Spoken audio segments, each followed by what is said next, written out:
La taxe imposée aux utilisateurs des réseaux sociaux attise la colère de ces manifestants. La police a même dû employer des gaz lacrymogènes et tirer à balles réelles en l'air pour les disperser. Lutter contre les fausses rumeurs et les mensonges, c'est l'objectif affiché par le très autoritaire Yoweri Museveni, au pouvoir depuis 32 ans.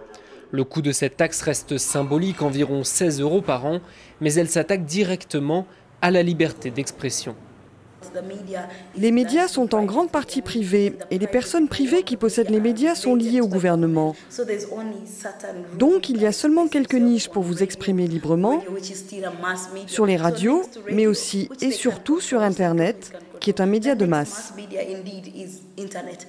Amnesty International dénonce une manœuvre visant à museler les critiques, mais le gouvernement ougandais ne s'arrête pas là, car pour s'acquitter de cette taxe, il faut la payer avec son téléphone.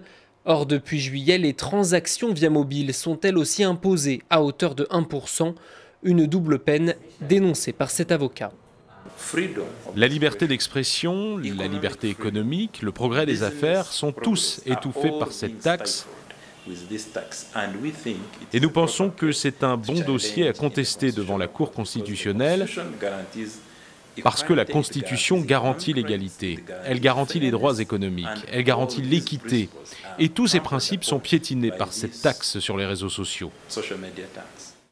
L'Ouganda est un des pays les mieux connectés du continent.